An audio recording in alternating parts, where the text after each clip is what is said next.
سامعین، اس وقت ہم مولانا مفتی محمد شفیع صاحب کی خدمت میں حاضر ہیں۔ مولانا مفتی محمد شفیع صاحب دارالعلوم کے بانی ہیں اور یہ کسی تعارف کے محتاج نہیں ہیں، بہت بزرگ شخصیت ہیں، عالم دین ہیں، دارالعلوم دیوبند کے فارغ التحصیل ہیں۔ وہیں آپ پیدا ہوئے۔ شیخ الہند مولانا محمود الحسن صاحب، علامہ انور شاہ صاحب کشمیری، پاکستان کے مشہور عالم علامہ شبیر احمد عثمانی صاحب مرحوم، ان کے آپ شاگرد ہیں۔ دارالعلوم دیوبند میں فارغ التحصیل ہونے کے بعد وہیں استاد کی حیثیت سے بھی کام کر چکے ہیں۔ آپ تحریک پاکستان میں پیش رہے ہیں۔ آج ہم مفتی صاحب کی خدمت میں حاضر ہیں تاکہ ان کی ملی، قومی اور دینی خدمات کے بارے میں ہم کچھ معلومات حاصل کر سکیں۔ تو مفتی محمد شفیع صاحب، اگر آپ اجازت دیں تو ہم آپ سے کچھ سوالات کریں۔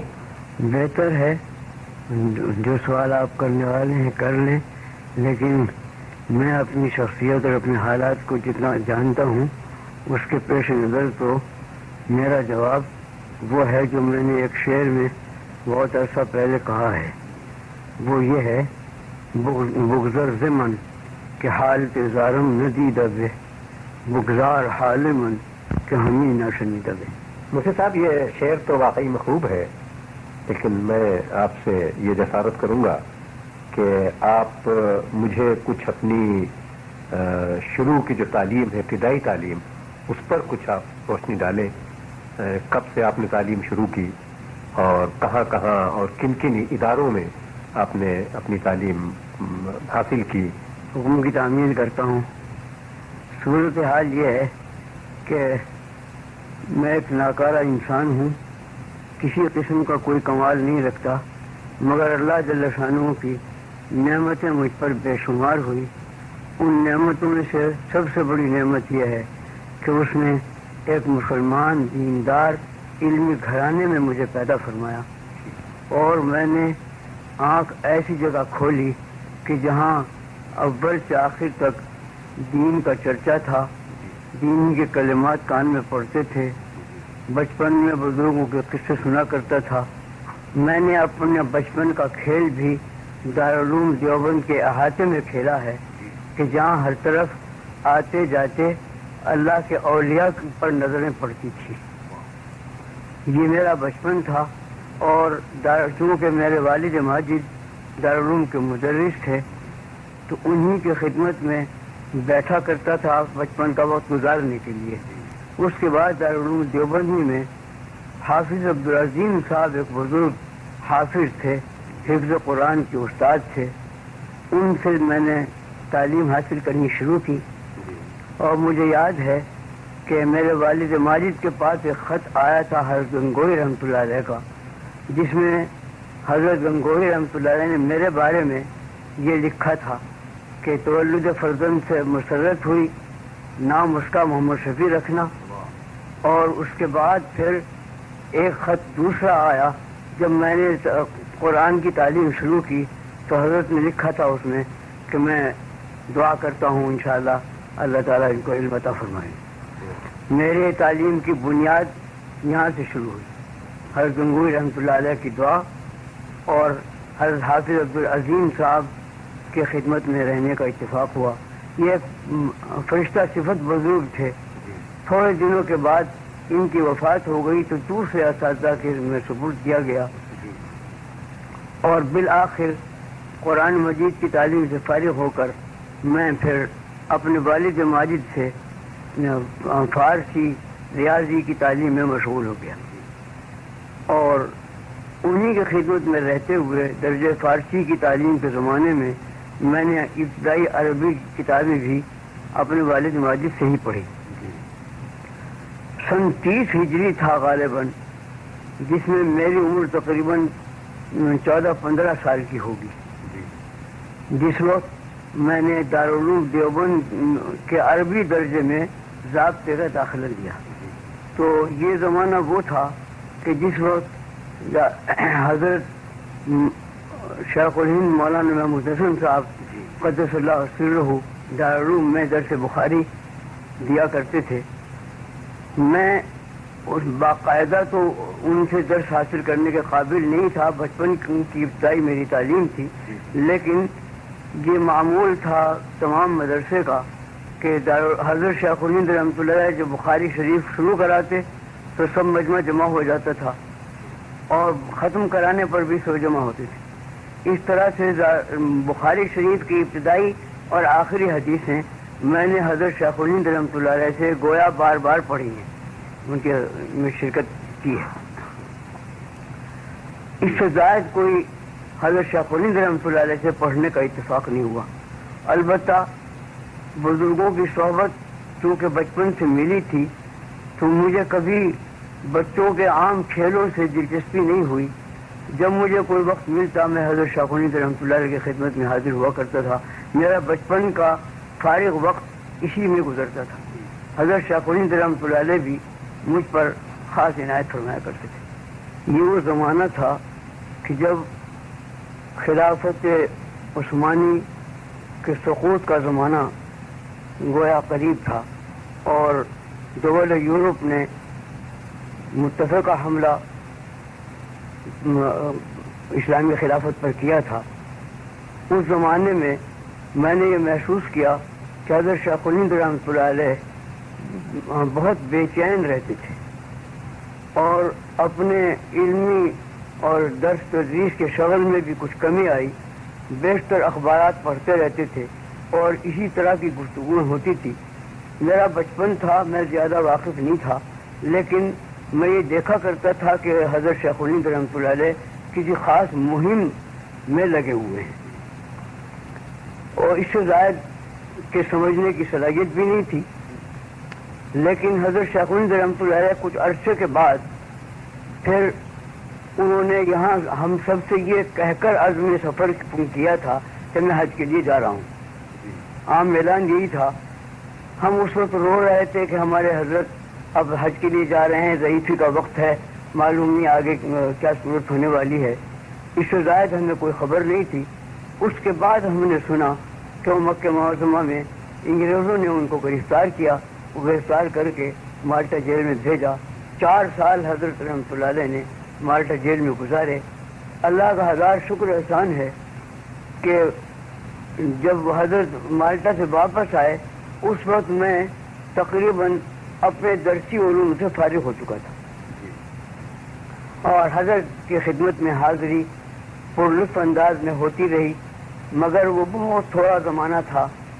واپسی کے بعد بیماریوں میں زیادہ وقت بیماریوں میں گزرا، کچھ سفروں میں گزرا، لیکن بیماریوں کے ساتھ ہی ضعف اور کمزوری انتہا کی تھی۔ تھوڑا عرصہ اللہ نے یہ موقع عطا فرمایا کہ حضرت شیخ الہند رحمۃ اللہ کی خدمت میں حاضری ہوتی رہی۔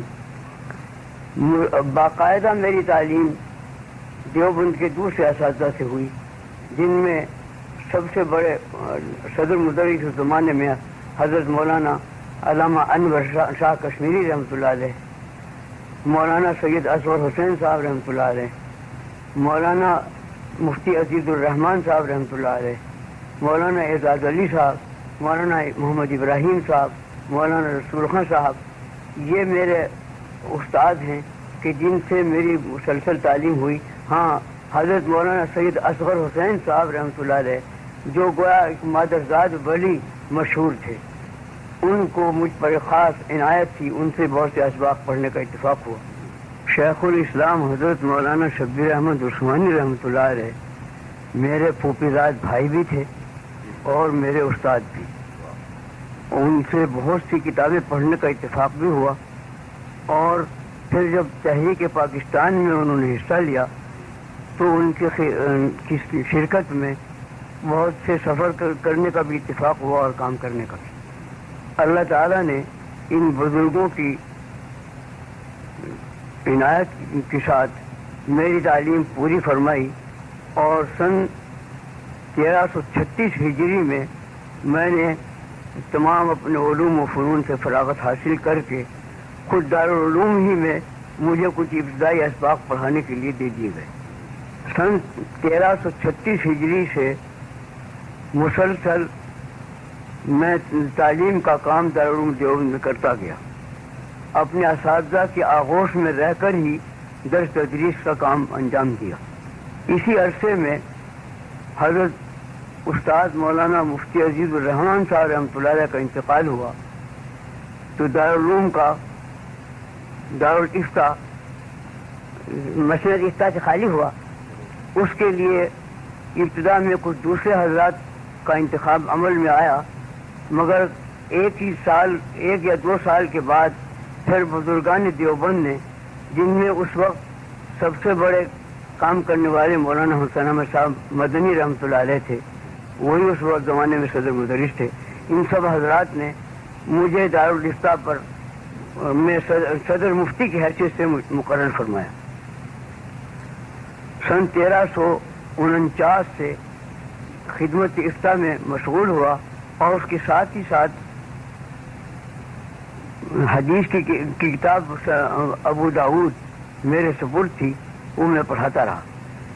یہ زمانہ کافی گزرا جس میں زیادہ تر خدمت فتویٰ کی میرے سپرد تھی، اور تقریبی انداز سے مجھے اتنا یاد ہے کہ تقریباً 40,000 فتوے میرے قلم سے لکھے گئے جو دارالعلوم کے رجسٹروں میں محفوظ ہیں، اور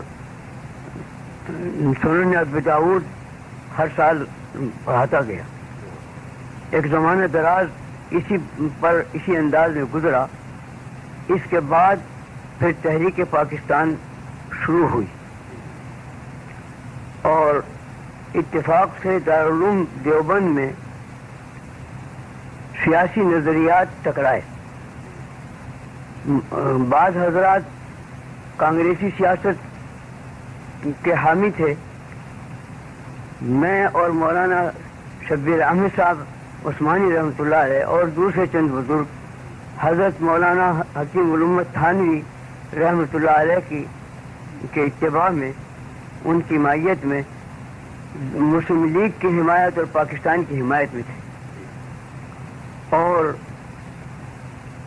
یہ دو سیاستیں جب دارالعلوم میں ٹکرائیں تو انجام کار اسی وجہ سے ہم نے دارالعلوم کو چھوڑنا پسند کیا۔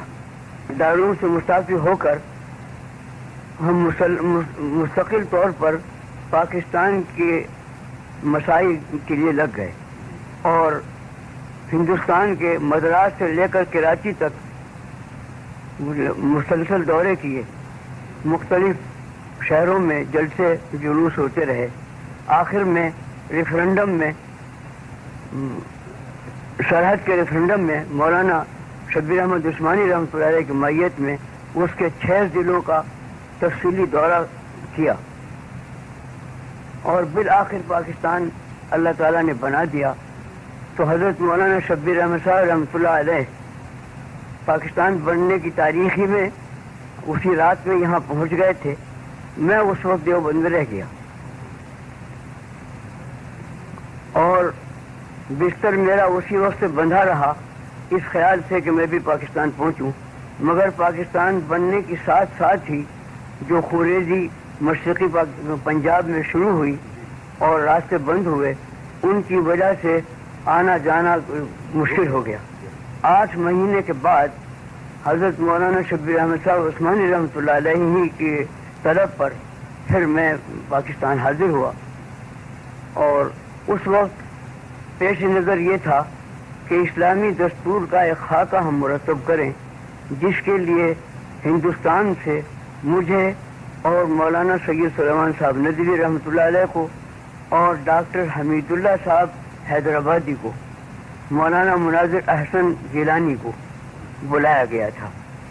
ان میں مولانا مناظر احسن گیلانی رحمۃ اللہ علیہ، ڈاکٹر حمید اللہ رحمۃ اللہ اور احقر پہنچ گئے، سید سلیمان صاحب رحمۃ اللہ علیہ کچھ بعد میں پہنچے، اور بہرحال ہم نے مل کر ایک خاکہ مرتب کیا تھا دستور کا، جس کو ضابطے میں پیش کرنے کا موقع نہیں آیا، یہاں تک کہ غالباً اگست 1949 میں یہاں دستور ساز اسمبلی قائم ہوئی، اور اس کے ساتھ اس میں ایک تعلیمات اسلام بورڈ کے نام سے ایک بورڈ قائم ہوا۔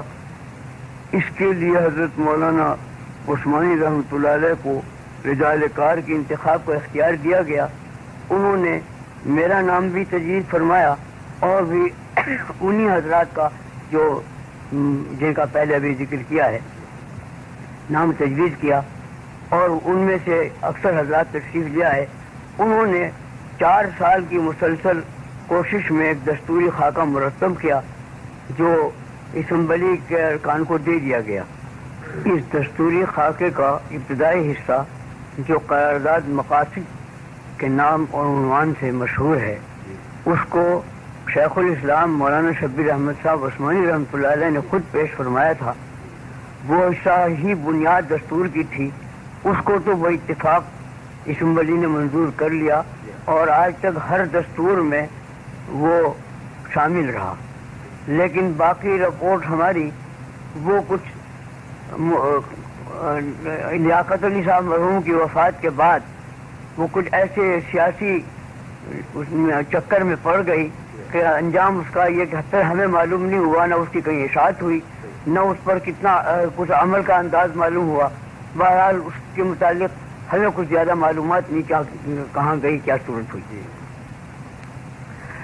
بہرحال ہم نے ابتدا میں پاکستان آ کر ایک مقصد تو یہ بنایا تھا کہ یہاں اسلامی دستور، اسلامی قانون رائج ہو، اس کے لیے کوشش جاری رہی اور اپنی مقدور بھر کوشش کرتے رہے۔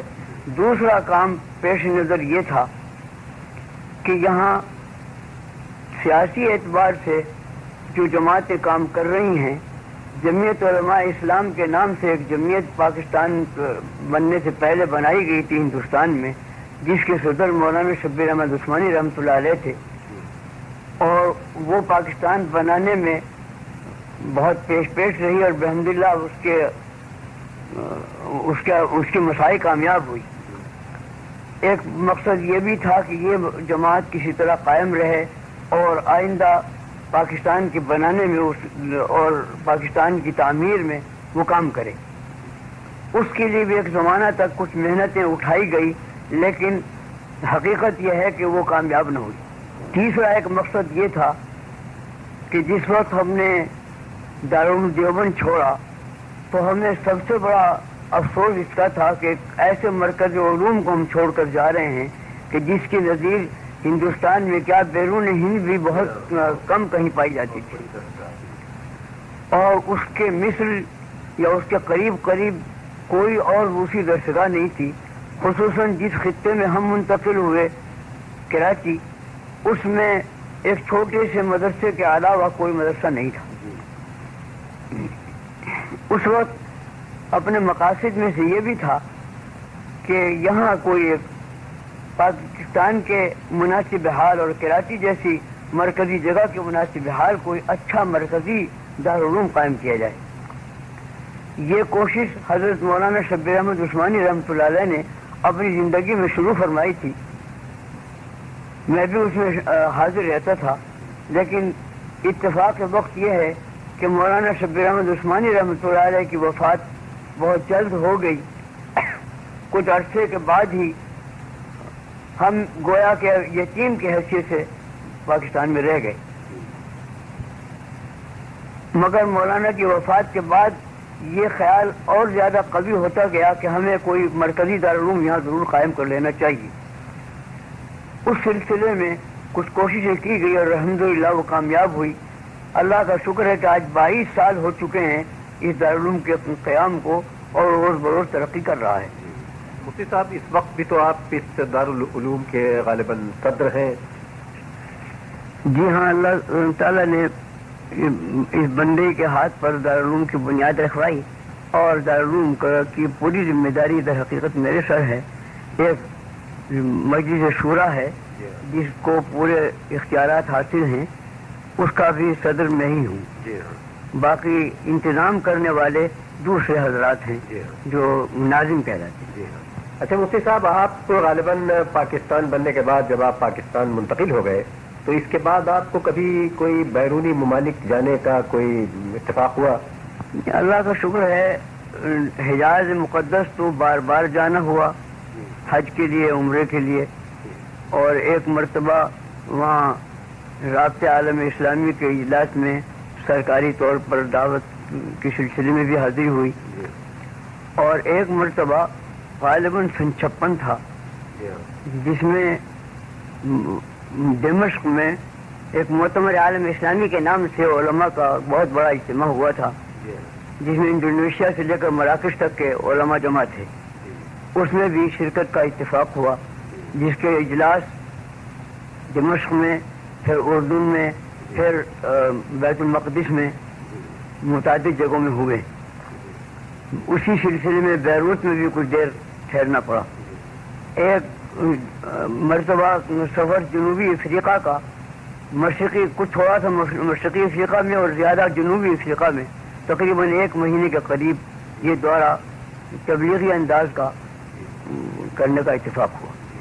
اچھا مفتی صاحب، یہ جو آپ تبلیغ کرتے ہیں یا وہاں پر ہوئی تبلیغ جنوبی افریقہ میں، تو آپ کے خیال میں کیا کچھ وہ کامیاب ہوئی یا کامیاب ہو سکتی ہے؟ اگر ہم تبلیغ یہاں سے اسلام کی جائے افریقہ میں یا دوسری جگہ، تو وہ آپ کا کیا خیال ہے، کہاں تک ہم اس سے کامیابی حاصل کر سکتے ہیں؟ میرا انداز یہ ہے کہ خصوصیت سے جنوبی افریقہ میں بڑی صلاحیت ہے، اور میں نے یہ محسوس کیا کہ باوجود اس کے کہ وہاں کے حضرات ہماری زبان پوری نہیں سمجھتے تھے، لیکن متاثر بہت ہوتے تھے۔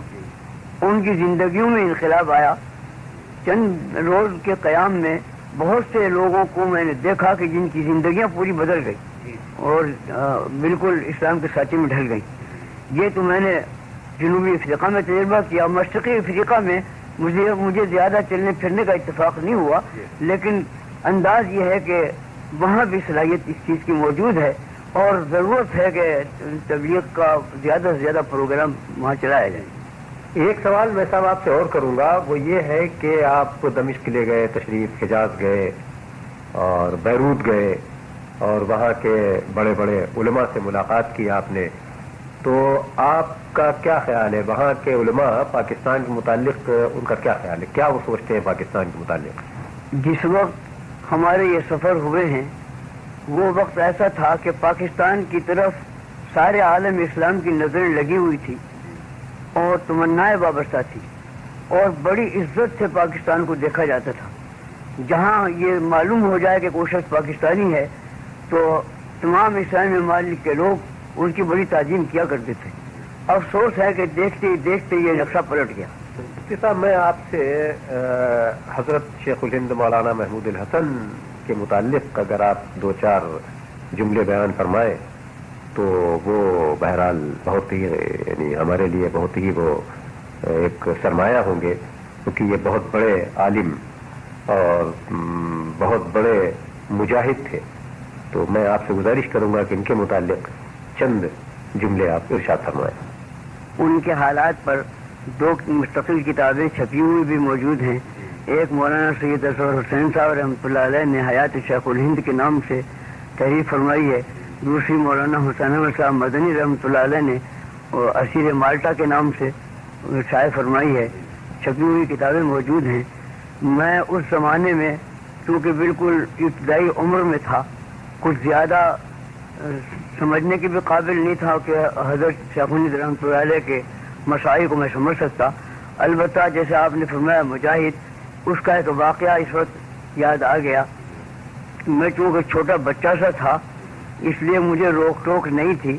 میں ایک روز دوپہر میں اچانک حضرت رحمۃ اللہ علیہ کے کمرے میں داخل ہو گیا تو میں نے ایک عجیب رنگ دیکھا کہ شیخ الہند رحمۃ اللہ علیہ تنہا اب چارپائی پر بیٹھے ہوئے ہیں اور تلوار ہاتھ میں ہے اور اس کو گھما رہے ہیں۔ مجھے دیکھ کر حضرت کو ہنسی آئی اور میں نے عرض کیا کہ حضرت یہ کیا ہو رہا ہے؟ فرمایا کہ بھائی آج یہ تلوار پرانی رکھی ہوئی تھی، اس کو مانج کر لائے تھے، صاف کر کے لائے تھے، تو میں نے دیکھا ذرا چلا کر تو دیکھوں، اور اس میں تو بڑی شوقت معلوم ہوتی ہے۔ جب اس کو ہاتھ میں لیتا ہوں تو ایک خاص جذبہ پیدا ہوتا ہے۔ یہ میں نے عالم دیکھا تنہائی میں بیٹھے ہوئے تلوار ہلا رہے ہیں۔ یہ سب وہ زمانہ تھا کہ جب شیخ الہند رحمۃ اللہ علیہ پر جذبہ جہاد کا غالب ہو چکا تھا، اور وہ یہ چاہتے تھے کہ انگریزی اقتدار کو مٹا کر یہاں اسلامی مملکت قائم کی جائے۔ اس سلسلے میں انہوں نے کابل سے لے کر ترکی تک سطح ہموار کر لی تھی. خفیہ ان کے آدمی نمائندے کام کرنے والے ترکی میں بھی پہنچے ہوئے تھے, کابل میں بھی پہنچے ہوئے تھے اور سطح پوری ہموار کر لی تھی. اس کی تفصیل میں جانے کا تو وقت نہیں, لیکن اتنی بات خود انگریزوں کے اقرار سے جتنی شائع شدہ کتابوں میں موجود ہے وہ یہ کہ برن انگریز جب ان کی رپورٹ لینے کے لیے مالٹا جیل میں ملا ہے ان سے, اس کے بعد رپورٹ اس نے دی ہے. اس رپورٹ میں یہ کہا ہے کہ مجھے حیرت ہے کہ یہ مفتی استخوان انسان جس نے ساری زندگی مدرسوں کے بوریوں پر گزاری ہے, اس کو یہ عالمی سیاست کا ایسا پلان کیسے ہاتھ آ گیا. اور یہ یقین ہے کہ اگر ہمیں ان کی سازش کا علم ابھی نہ ہو جاتا تو ہندوستان ہمارے ہاتھ سے نکل گیا ہوتا. یہ اس برن کا بیان ہے. اور صورتحال بھی یہی تھی کہ ترکی سے لے کر کابل کے راستے سے تمام اسلامی ممالک کو ایک لڑی میں پیرو دیا تھا حضرت شاہ خنید رحمۃ اللہ علیہ نے. اس کی اطلاع جاسوسی ہو گئی, اسی کے نتیجے میں وہ گرفتار کیے گئے اور وہ تحریک فنا ہو گئی. میں اگر یہ کہوں کہ وہ تحریک جمال الدین افغانی کی تحریک کو آگے بڑھانا تھا تو آپ کا کیا خیال ہے؟ اس میں کوئی شبہ نہیں کہ ان بزرگوں کا کیونکہ سرچشمہ سارا قرآن و سنت ہے, یہ قرآن و سنت کی تحریک ہے اصل, جس کو جمال الدین افغانی نے کبھی اٹھایا, کبھی حضرت شاہ ولی اللہ اور مولانا اسماعیل شہید نے اٹھایا, کبھی حضرت شاہ خنید رحمۃ اللہ علیہ نے اٹھایا, اور اس کے بعد آخر میں حضرت مولانا شبیر احمد عثمانی رحمۃ اللہ علیہ نے قائد اعظم کے ساتھ مل کر اٹھایا. مفتی صاحب, آخری سوال میں آپ سے کرتا ہوں, وہ آپ کی تصانیف سے متعلق ہے, تو کیا آپ ہمیں بتائیں گے, کچھ اس پر روشنی ڈالیں گے اپنی تصانیف کے متعلق؟ جی ہاں, میں شروع سے جن اساتذہ کی آغوش میں پلا ہوں ان کو میں نے دیکھا کہ وہ صرف درس تدریس ہی نہیں بلکہ کچھ تصانیف کا سلسلہ بھی رکھتے تھے. مجھے بھی کچھ اس کا ذوق پیدا ہوا اور ابتدائی درس تدریسی کے وقت سے کچھ چھوٹے چھوٹے رسالے لکھنے شروع کیے اور پھر اس کے بعد وہ سلسلہ کافی بڑھتا گیا. اس وقت غالباً 150 سے زائد میری تصانیف ہیں, جس میں سب سے بڑی تصنیف جو ابھی تیار ہوئی ہے وہ ہے تفسیر معرف القرآن. اور اس تفسیر کا ایک عجوبہ یہ ہے کہ اس کی ابتدا تو ہوئی تھی ریڈیو ہی کے درس سے, لیکن ریڈیو پر مسلسل قرآن نہیں تھا بلکہ اس کی منتخب آیات ہوتی تھی.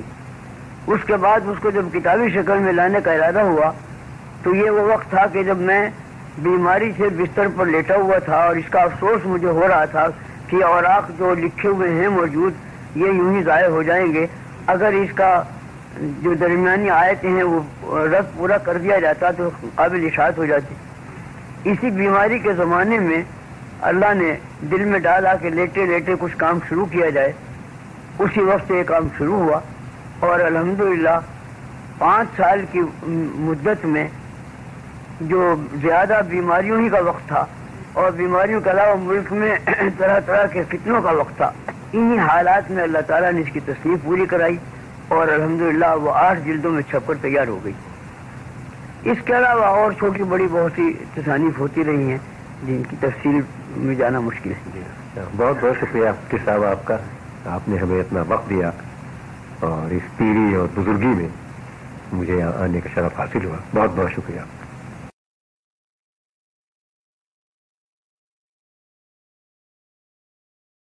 سامعین, اس وقت ہم مولانا مفتی محمد شفیع صاحب کی خدمت میں حاضر ہیں.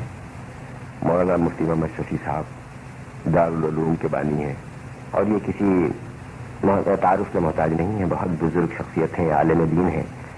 دارالعلوم دیوبند کے فارغ التحصیل ہیں. وہیں آپ پیدا ہوئے. شیخ الہند مولانا محمود الحسن صاحب علامہ انور شاہ صاحب کشمیری, پاکستان کے مشہور عالم علامہ شبیر احمد عثمانی صاحب مرحوم, ان کے آپ شاگرد ہیں. دارالعلوم دیوبند میں فارغ التحصیل ہونے کے بعد وہیں استاد کی حیثیت سے بھی کام کر چکے ہیں. آپ تحریک پاکستان میں پیش رہے ہیں. آج ہم مفتی صاحب کی خدمت میں حاضر ہیں تاکہ ان کی ملی, قومی اور دینی خدمات کے بارے میں ہم کچھ معلومات حاصل کر سکیں.